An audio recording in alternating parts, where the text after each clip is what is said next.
जगह के परिवर्तन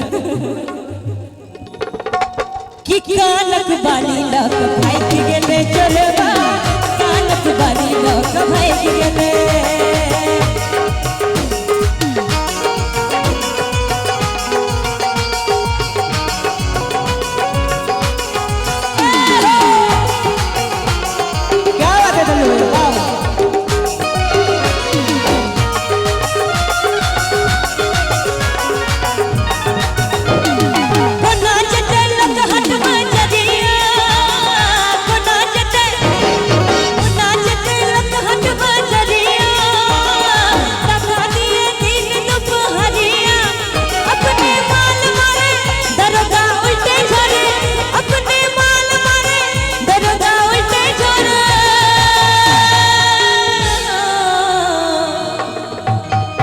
आजकल में की चोरी भर जैसे देखियो पुलिस सब तो चोरे हो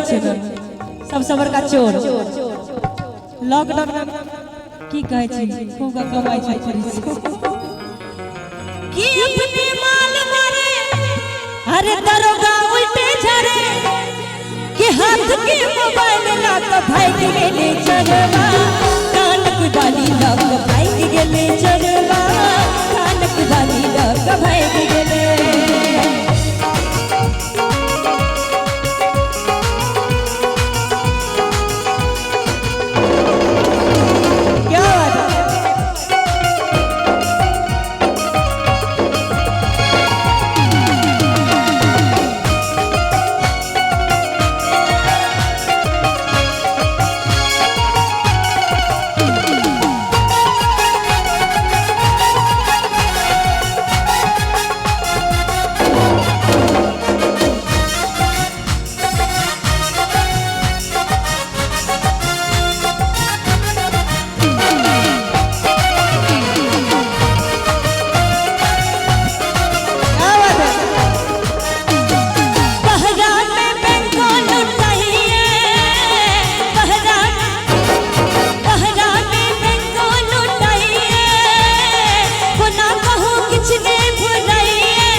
और की हाथ में के पर्स लक भाग गेले चलबा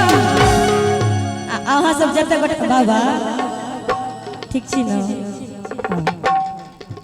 नींद नहीं लगले